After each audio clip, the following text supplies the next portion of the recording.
मुसलमानों के बारे में, भारत में मुसलमानों के बारे में, क्रिश्चियंस के बारे में, बांग्लादेश में हिंदुओं के बारे में, बुद्ध लोगों के बारे में जो विचार कहे जाते हैं ज्यादातर सच नहीं होते।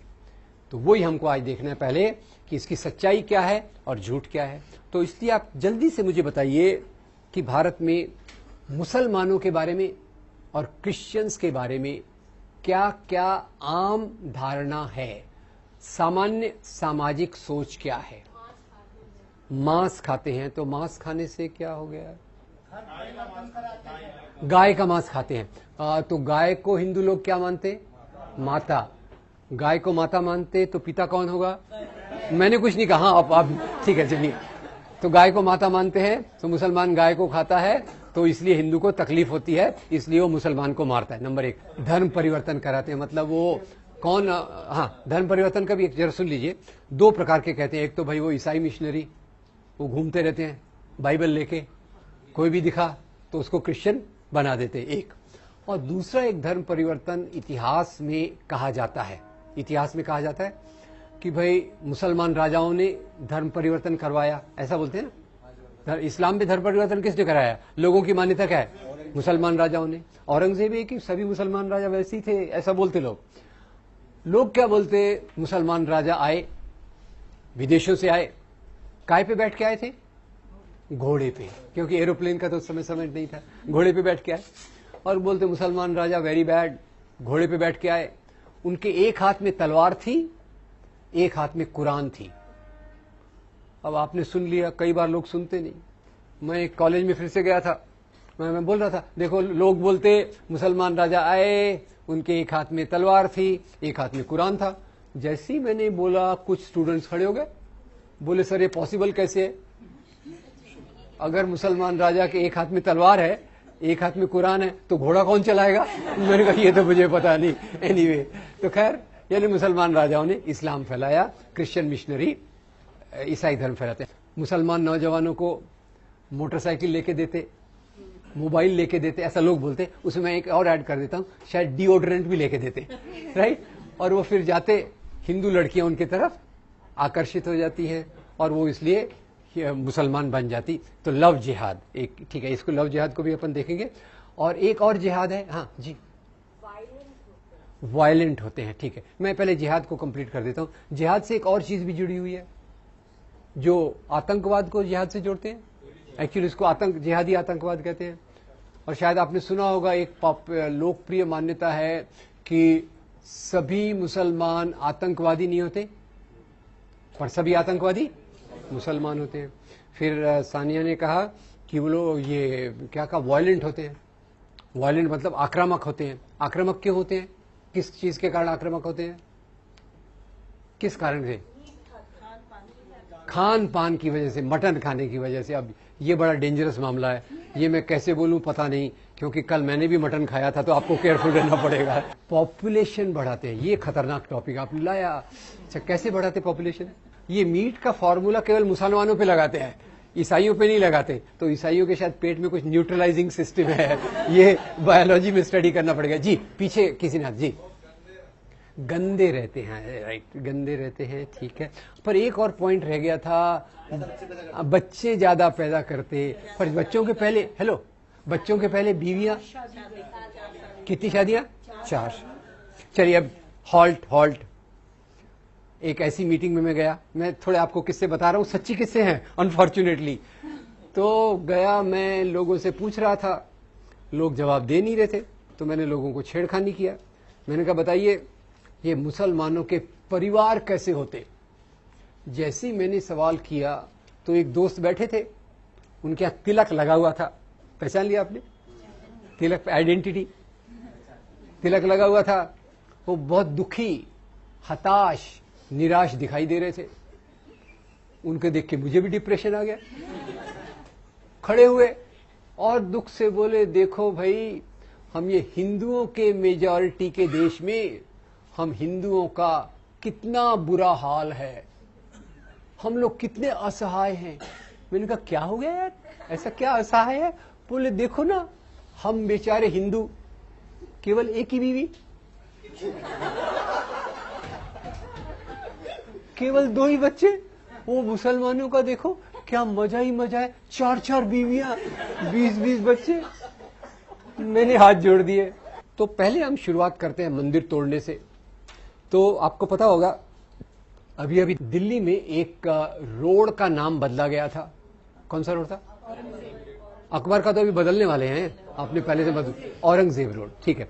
और औरंगजेब का रोड का नाम बदलने के पहले उन्होंने कहा औरंगजेब वेरी बैड। बाकी चीजें तो थी, धर्मांतरण भी उसने कराए, पर उसने हमारे मंदिरों को तोड़ा। अब मैं बड़ा कंफ्यूज हो गया। मैं फिर, क्योंकि आपको पता होगा मैं हिस्टोरियन तो हूं नहीं, तो मैं फिर हिस्ट्री पढ़ने लग गया कि औरंगजेब ने कौन से मंदिर तोड़े। पर वो पढ़ते समय मेरे दिमाग में 4 चीजें पता चली मोटे तौर पे। पहले पता चला कि औरंगजेब ने काशी में भगवान विश्वनाथ के मंदिर को तोड़ा था, वेरी बैड। पर साथ में एक और बात पता चली। वो बात पता चली गुवाहाटी आसाम के पास कामाख्या देवी का मंदिर है, उस मंदिर को उसने दान दिए। उज्जैन में महाकाल का मंदिर है, उसको भी दान दिए। वृंदावन में भगवान कृष्ण का मंदिर है, उसको भी दान दिए। तो मैं कौन सी बात को लेकर चलूं, मंदिर तोड़ने वाली कि मंदिर को दान देने वाली? दोनों बातें हैं, नंबर 1। तीसरा मुझे बड़े आश्चर्य की बात पता चली कि औरंगजेब ने मस्जिदों को तो दान दिया ही था, पर उसने मस्जिदें तोड़ी भी सही। कम से कम एक मस्जिद मुझे पता चली जो उसने तोड़ी थी। और ये मस्जिद कौन सी थी? पहले उसके मस्जिद तोड़ने की बात से ही अपन अपनी बात को शुरुआत करते हैं। एक बार क्या हुआ, गोलकुंडा के नवाब ने, तानाशाह ने औरंगजेब को 3 साल तक लगान नहीं दिया। औरंगजेब कौन है? महाराजा। तानाशाह कौन है? राजा, ठीक है। तो तानाशाह ने 3 साल तक लगान नहीं दिया। ये लगान यानी क्या? टैक्स। ये बात आपको पहले से पता थी या आमिर खान की फिल्म देखने के बाद पता चली? पहले से पता थी, ठीक है। मुझे बाद में पता चली इसलिए बोल रहा हूं, ठीक है। अब ये समाज में टैक्स कैसे चलता है? सबसे नीचे टैक्स देने वाला कौन होता है? किसान। किसान किसको टैक्स देता है? जमींदार को। जमींदार किसको टैक्स देता है? राजा को। राजा किसको देता है? महाराजा को। औरंगजेब कौन है? महाराजा। तानाशाह कौन है? राजा। तो औरंगजेब ने तानाशाह को पूछा, आपने 3 साल तक लगान नहीं दिया, क्या प्रॉब्लम है? तानाशाह ने कहा, हुजूर मेरे राज्य में अकाल, ड्राउट है, जैसे हमारे महाराष्ट्र में चल रहा है, मराठवाड़ा में चल रहा है। मेरी प्रजा मुझे लगान नहीं दे रही, तो मैं आपको लगान कहां से दूं? औरंगजेब बड़ा चालाक। औरंगजेब ने अपने जासूस को भेजा और पता लगाया कि तानाशाह ने अपनी सारी संपत्ति एक मस्जिद के नीचे छुपा के रखी है। आगे की बात नहीं बताया तो चलेगा क्या? क्या करेगा औरंगजेब? फौज को भेजेगा, मस्जिद को तोड़वाएगा। तो अब मैं आपसे पूछना चाहता हूं, हम केवल औरंगजेब के मंदिर तोड़ने की बात को पकड़ के चलते हैं। औरंगजेब ने मंदिर बनाए, वो हम भूल रहे।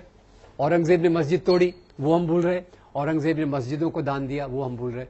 मोटे तौर पे मैं आपसे ये पूछना चाहता हूं, राजा लोग राज्य क्यों करते थे? होल्ड ऑन, राजा लोग why were kings ruling? Option A, राजा लोग राज्य करते थे धर्म के नैतिक मूल्यों के लिए। बी, राजा लोग राज्य करते थे सत्ता और संपत्ति के लिए। ए या बी? बी। और हमारे मन में क्या चल रहा है? हमारे हिंदू राजा वेरी गुड यार, तुम्हारे मुस्लिम राजा वेरी बैड। एक सरल फॉर्मूला है, पाकिस्तान में जाओ तो फॉर्मूले को उल्टा कर देंगे। क्या कर देंगे? मुस्लिम राजा एक्सीलेंट, हिंदू राजा कॉवर्ड। तो ये हमारे जो देखने का तरीका हुआ है, जो राजा को हम धर्म के चश्मे से देखते हैं, ये सही है या गलत है, ये मैं आपसे पूछना चाहता हूं। और इसमें ये भी बताना चाहता हूं कि ये दृष्टिकोण हमारे सामने कैसे आया। इसको कहते हैं इतिहास का सांप्रदायिकरण, कम्युनलाइजेशन ऑफ हिस्ट्री। और कम्युनलाइजेशन ऑफ हिस्ट्री ये कब से चालू होती है? ये चालू होती है 1857 की लड़ाई के बाद। 1857 आपको याद होगा सबको? 1857 की लड़ाई, हाँ, पहली क्रांति। उसकी चिंगारी किसने लगाई थी? मंगल पांडे। उसका नेतृत्व किसने किया था? बहादुर शाह जफर। बहादुर शाह जफर के साथी कौन थे? तात्या साहब, नाना साहब, पेशवा। झांसी की हिंदू मुसलमान मिलके अंग्रेजों के खिलाफ लड़े, अंग्रेजों की सत्ता डगमगा गई और अंग्रेजों ने तब सोचा अगर हमको यहां राज्य करना है तो कौन सी नीति लगाना पड़ेगा? Divide and rule. और वहां से उन्होंने जो इतिहास लिखाया वो अलग अलग रूप में, पाकिस्तान में उसको एक रूप दिया गया, यहां दूसरा रूप दिया गया। खैर, मंदिर थोड़े और देख लेते हैं, मंदिर का तोड़ना। अब एक मैंने बताया आपको औरंगजेब, एक और हिंदू राजा की बात बताऊंगा। एक बार एक हिंदू राजा ने भी मंदिर तोड़वाए। इसके दो घटनाएं मैं बताना चाहता हूं। 11वीं शताब्दी में एक राजा थे, उनका नाम था राजा हर्षदेव। राजा हर्षदेव के काल का विवरण हमको एक किताब से मिलता है, उसका नाम है राजतरंगिणी। राजतरंगिणी के कवि का नाम है कल्हण। कल्हण ने राजतरंगिणी लिखी और उसमें लिखते हैं कि राजा हर्षदेव ने अपने राज्य के दौरान एक नए ओहदे, पद का निर्माण किया। आप ये वर्ड समझ गए क्या? थोड़ा कठिन ऐसे पूछ रहा हूं। ओहदा यानी पोस्ट, ये ज्यादा अच्छा वर्ड है। एक अच्छे ओहदे का निर्माण किया राजा हर्षदेव ने और उस ओहदे का नाम था देवोत्पतन नायक। अब किसकी हिंदी अच्छी है मैं देखना चाहता हूं। इसको संधि विच्छेद करके 3 शब्द इसमें है, एक हाथ खड़ा करके बताइए। देवोत्पतन नायक, कौन बताएगा मुझे इसमें 3 शब्द कौन कौन से हैं? देव, उत्पतन, नायक। देव यानी भगवान, उत्पतन यानी उखाड़ना, नायक यानी अधिकारी। तो वो अधिकारी जो देवताओं की मूर्तियों को उखाड़े, इसका अपॉइंटमेंट कौन कर रहा है? हिंदू राजा के मुसलमान राजा? हिंदू राजा। आगे कहीं उसमें लिखा है, राजा उस अपने ऑफिसर को इंस्ट्रक्शन है, भैया वही मूर्तियां उखाड़ना जो सोने चांदी की बनी हो, जिसमें हीरे जवाहरात जड़े हों। पत्थर की मूर्तियां इन आम लोगों के लिए छोड़ देना। तो क्लियर कट डिस्टिंक्शन हो गया। पत्थर की मूर्तियां मेरे जैसे लोगों के लिए, आपको मैं अपनी कैटेगरी में डाल दूं क्या? पत्थर की मूर्ति आपने अपने जैसे लोगों के लिए और सोने चांदी की मूर्तियां राजा के लिए। तो ये जो राजा, एक और देख ले हम, एक और बड़ा लंबा इससे फ्रंट लाइन में आया था, टेम्पल डिस्ट्रक्शंस इन एंशिएंट इंडिया। इसके लेखक का नाम है रिचर्ड ईटन। रिचर्ड ईटन लिखते हैं कि प्राचीन काल में भी मंदिरों को तोड़ा गया। तो मुझे थोड़ा सोच के जवाब दीजिए, प्राचीन काल में मंदिरों को तोड़ने के लिए मुसलमान राजा थे क्या? Yes, no? क्यों नहीं थे? मुसलमान राजा क्यों नहीं थे? हाँ, इस्लाम था ही नहीं, दुनिया में ही इस्लाम नहीं आया था। इस्लाम कौन सी शताब्दी में आया था? 7th century. 7th सेंचुरी के पहले इस्लाम नहीं था, मुसलमान राजा नहीं थे, तो मंदिर किसने तोड़े? तो रिचर्ड ईटन बताते हैं, जब 2 हिंदू राजा आपस में लड़ते थे, होल्ड, हिंदू राजा आपस में लड़ते थे? Yes, no?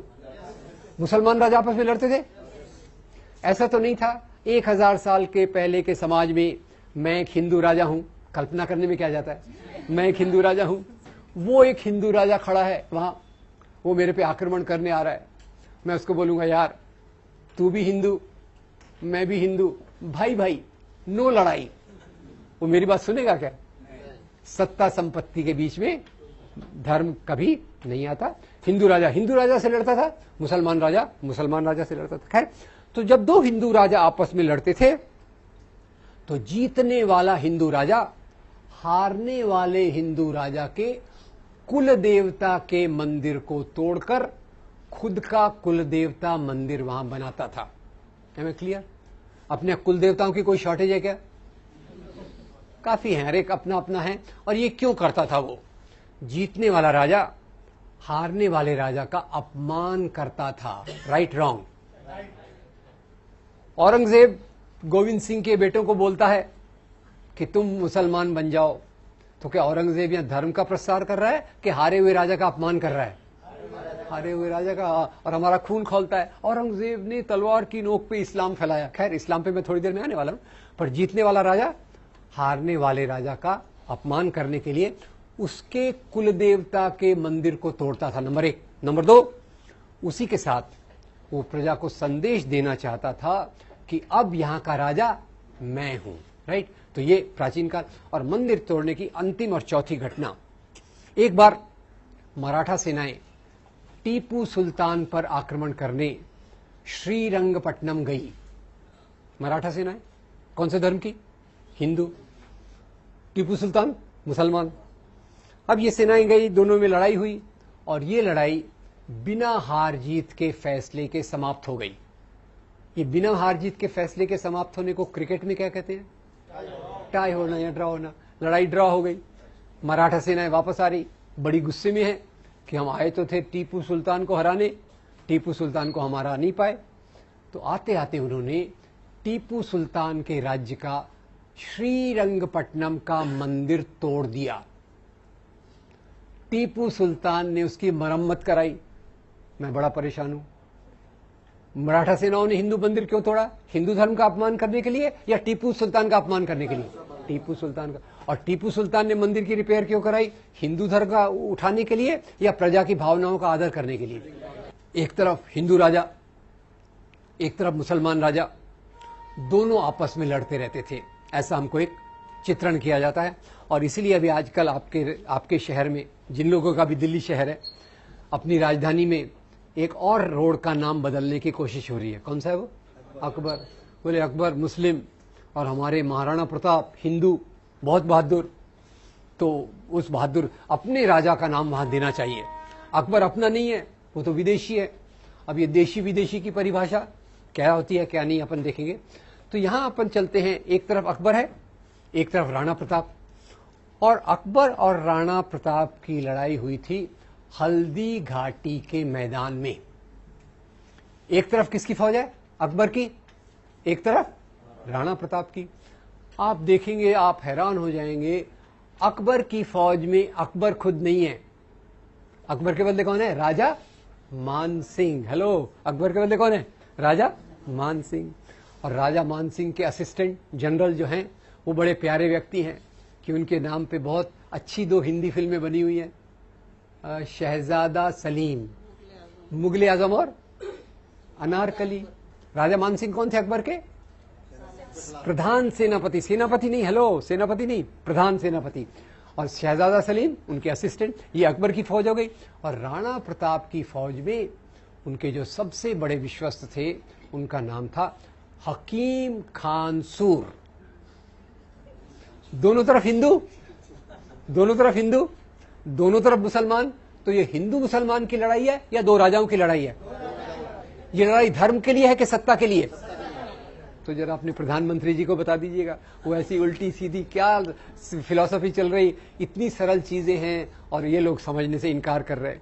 और यही प्रधानमंत्री जी का नाम आया तो थोड़ा और बता दूं, बुरा मत मानिएगा, उनको बताना मत मेरे बारे में। खैर, अपने प्रधानमंत्री जी आए बंबई, हमारे चुनाव के लिए वोट लेने थे। तो आपको पता है हमारे महाराष्ट्र बंबई में एक राजा बहुत पॉपुलर है। हमारे एयरपोर्ट का नाम, रेलवे स्टेशन का नाम, हमारे बड़े पार्क का नाम शिवाजी। यहां तक कि हमारा वड़ा पाव जो है ना, उसको भी हमने नाम शिव वड़ा पाव कर दिया, तब से वो ज्यादा स्वादिष्ट हो गया। आगे आपको खिलाऊंगा कभी। क्या ये, खैर, उनको वोट लेने थे तो बोले शिवाजी महाराज इतने महान थे कि उन्होंने औरंगजेब का खजाना लूटने के लिए सूरत पर आक्रमण किया। मैं हैरान हो गया। मैं फिर से हिस्ट्री बुक मैंने देखा, औरंगजेब का खजाना दिल्ली में था कि सूरत में था? दिल्ली में था। अब शिवाजी महाराज जो हमारे थे, उनकी फौज एक बार सूरत पे आक्रमण करने जा रही थी। तो आपको मैंने बताया क्यों, इसकी बात क्यों कर रहा हूं, क्योंकि प्रधानमंत्री जी उसको उल्टा बता रहे। तो जब ये फौज सूरत पे आक्रमण करने जा रही थी तो शिवाजी महाराज ने अपनी फौज को 3 इंस्ट्रक्शंस, निर्देश दिए। ये इंस्ट्रक्शंस क्या थे? पहला इंस्ट्रक्शन था, देखो भाई, आप जा रहे हो, रास्ते में हजरत बाबा की दरगाह है। हजरत बाबा की दरगाह को कोई नुकसान नहीं पहुंचना चाहिए। उसके उलट मेरी ओर से हजरत बाबा को ये भेंट, गिफ्ट दे देना। नंबर 2, इसी सूरत में फादर एम्ब्रोस पिंटो का एक आश्रम है। फादर एम्ब्रोस पिंटो के आश्रम को कोई नुकसान नहीं होना चाहिए। नंबर 3, जब आप लूटमार कर रहे हो, अगर आपके हाथ में किसी दूसरे धर्म के मानने वाले की पवित्र पुस्तक, अपन ने पवित्र पुस्तकें देखी, अगर दूसरे धर्म के मानने वाले की पवित्र पुस्तक आ गई तो उसका अपमान मत करो, पूरे आदर के साथ उसको उस धर्म के मानने वाले को दे दीजिए। तो ये हमारे शिवाजी महाराज, और यही शिवाजी महाराज जिनको आज हिंदू धर्म के नाम पे उछाला जाता है। आपको बता दूं, शिवाजी महाराज की फौज में 12 सेनापति थे जो मुसलमान थे। और तो और एक बार वो शिवाजी महाराज की एक कहानी से पूरा क्लियर हो जाएगा कि उनकी क्या राय थी और ये हिंदू मुसलमान का क्या चक्कर है। एक बार शिवाजी घोड़े पे बैठ के जा रहे थे, उनके जासूस ने देखा कि उनकी कमर में तलवार नहीं है। तो जासूस, उनका जो बॉडीगार्ड था, बड़ा डिस्टर्ब हो गया। उसने कहा, महाराज आप कहां जा रहे? तो शिवाजी ने कहा, मैं अफजल खान को मिलने जा रहा हूं। बोले, अच्छा आप अफजल खान को मिलने जा रहे हैं, तो ये बताइए आपकी तलवार कहां है? शिवाजी कहते हैं, भाई देखो, अफजल खान और मेरे बीच में एक समझौता हुआ है, अंडरस्टैंडिंग है कि जब हम मिलेंगे हमारे पास कोई हथियार नहीं होगा। तो जासूस और डिस्टर्ब हो गया। उसने बोला, महाराज जरा नीचे उतरिए। शिवाजी नीचे उतरे तो जासूस बड़े अजीब सवाल पूछता है उनसे, अजीब पर उसका एक मतलब रहता है। तो जासूस बोलता है, महाराज ये बताइए आपकी हाइट कितनी है? शिवाजी हैरान हो गए, ये कोई मेरा रिक्रूटमेंट कर रहा है क्या, मेरे को कोई नौकरी पे ले रहा है क्या? फिर भी खैर बॉडीगार्ड था तो उसको जवाब देना पड़ा। बोले, मेरी हाइट होगी कुछ 5 फुट 6 इंच। बोले, आपकी हाइट 5 फुट 6 इंच है। अफजल खान की हाइट क्या है? अरे अफजल खान तो बोले पठान है, 6 फुट से भी लंबा है। फिर बोले, आपका बॉडी साइज क्या है? आजकल तो बॉडी साइज बताना बड़ा इजी है ना, शर्ट की साइज से small, medium, large, extra large. अब शिवाजी उस समय तो और रेडीमेड शर्ट्स होते नहीं थे, तो शिवाजी ने कहा होगा मेरा साइज मीडियम टू लार्ज है। बोले, अफजल खान का साइज क्या है? बोले, अफजल खान का साइज तो एक्स्ट्रा एक्स्ट्रा एक्स्ट्रा लार्ज होगा। तो बोले, महाराज जब आपको वो मिलेगा बिना हथियार के, तो आपका वो गला दबा के आपका मर्डर कर सकता है कि नहीं? शिवाजी ने कहा, यह बात तो सही है। तो बोले, महाराज भोले मत बनो, ये गुप्त हथियार पहचाना आपने? वाघ नख, आयरन क्लॉज, ये गुप्त हथियार साथ में लेके जाइए। शिवाजी महाराज ने अंगूठियों के नीचे वाघ नख को छुपा लिया। और ये जासूस का नाम जरा मैं पूछना चाहता हूं आपसे। ये शिवाजी महाराज, उनके जासूस का नाम था रुस्तमे जमान। शिवाजी महाराज के 18 बॉडीगार्ड थे, उसमें से 12 बॉडीगार्ड मुसलमान थे। शिवाजी महाराज घोड़े पे बैठे जा रहे थे। जब जा रहे थे, गए अफजल खान के तंबू के पास पहुंचे। जैसे ही तंबू के पास पहुंचे, अफजल खान ने उनको देखा, जोर से जंप लगा के बाहर आया और जोर से चिल्लाया, शिवा शिवा, और आके सीधा उनके गले पे हाथ रख दिया। शिवाजी महाराज तैयार, वाघ नख निकाला, अफजल खान के पेट में डाल दिया। जैसे वाघ नख अंदर गया, अफजल खान गिर गया, मरने पे आ गया। और अफजल खान की तरफ से उनके सचिव, सेक्रेटरी आए, उन्होंने तलवार निकाली और शिवाजी को मारने की कोशिश की। और वो सेक्रेटरी का नाम भी बड़ा इंटरेस्टिंग है। सेक्रेटरी का नाम है कृष्णाजी भास्कर कुलकर्णी। कृष्णाजी भास्कर कुलकर्णी किसके साथ है? अफजल खान के साथ है। रुस्तम जमान किसके साथ है? शिवाजी के साथ है। तो ये हिंदू मुसलमान का राजा है कि सवाल है कि दो राजाओं का सवाल है। एक सवाल आपको पूछता हूं, अकबर के महल के अंदर एक मंदिर है, राइट रॉन्ग? किसका मंदिर है वो? और जब कृष्ण जन्माष्टमी मनाई जाती है, अकबर उसको बायकॉट करते हैं या उसमें हिस्सा लेते हैं?